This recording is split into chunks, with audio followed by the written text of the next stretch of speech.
আমরা বড়দের obstructive sleep apnea সম্বন্ধে আলোচনা করেছি এবং আমার তার জন্য একটা ভিডিও আছে। ছোট বাচ্চারা যখন নাক ডাকে মায়েরা এসে জিজ্ঞেস করে, কেন তারা তো দেখেছে বড়দেরও অবস্ট্রাকটিভ স্লিপ অ্যাপনিয়া হতে, যে ডাক্তারবাবু আমার এই বাচ্চাটার কি অবস্ট্রাকটিভ স্লিপ অ্যাপনিয়া হতে পারে? উত্তর হচ্ছে হ্যাঁ, এটাও অবস্ট্রাকটিভ স্লিপ অ্যাপনিয়া হতে পারে।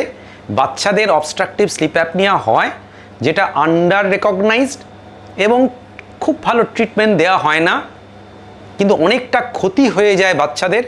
আমাদের উচিত সেটাকে আইডেন্টিফাই করা এবং ঠিক পথে চিকিৎসা করা, যাতে সেই বাচ্চা সম্পূর্ণ সুস্থ হয়ে যায়।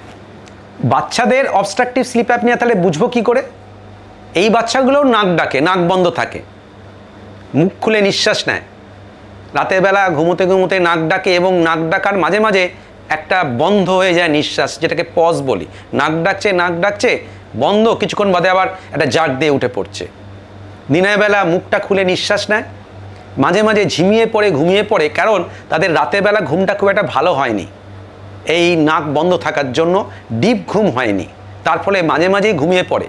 ক্লাসে ইনঅ্যাটেন্টিভ হয়ে যায়, কি বলছে মাঝে মাঝে তো ঘুমিয়ে পড়ছে, কি বলছে ক্লাসে বুঝতে পারে না, তার ফলে তাদের অ্যাকাডেমিক অ্যাক্টিভিটিসও হ্যাম্পার্ড হয়, বুদ্ধির কমে যায় এবং তারা খেলাধুলা করে না, চুপচাপ বসে বসে কাজ করে এবং তার ফলে তারা ওবিস বা ওজন বেড়ে যায়।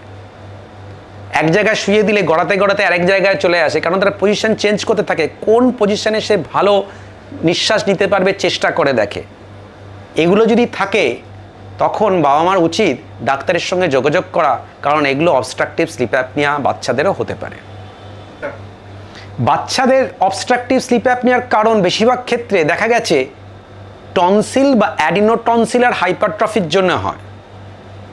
সেগুলো পরীক্ষা করে ধরতে হবে এবং সেই অ্যাডিনয়েড এবং টনসিল যদি অপারেশন করে বাদ দিয়ে দেওয়া যায়, তাদের নাকের পথটা অনেক সুবিধা হয়ে যায়, ভালো হয়ে যায় এবং নিঃশ্বাস ভালোভাবে তাদের বুকে পৌঁছতে পারে এবং সেই বাচ্চাগুলো একদম ভালো হয়ে যায়।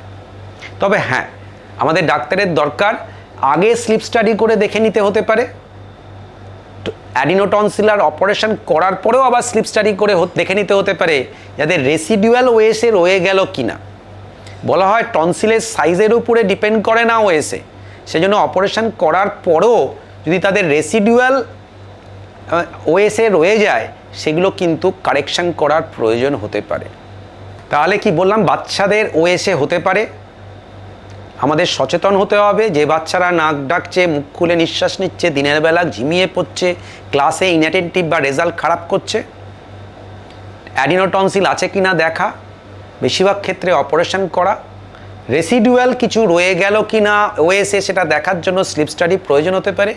কিন্তু খুব আশাপ্রদ চিকিৎসা করে তারা একদম সুস্থ হয়ে যাবে, তাদের ইন্টেলিজেন্স আবার ফিরে আসবে, ক্লাসে অ্যাটেন্টিভ হবে, পড়াশোনা ঠিক করবে, খেলাধুলা ঠিক করবে এবং ওজনও আস্তে আস্তে কমতে শুরু করে যাবে, নর্মাল ওজন চলে আসবে। সেজন্য সতর্ক থাকুন, হলে ডাক্তারের পরামর্শ নিন, সিমটমগুলো দেখলে এবং তার চিকিৎসা করুন।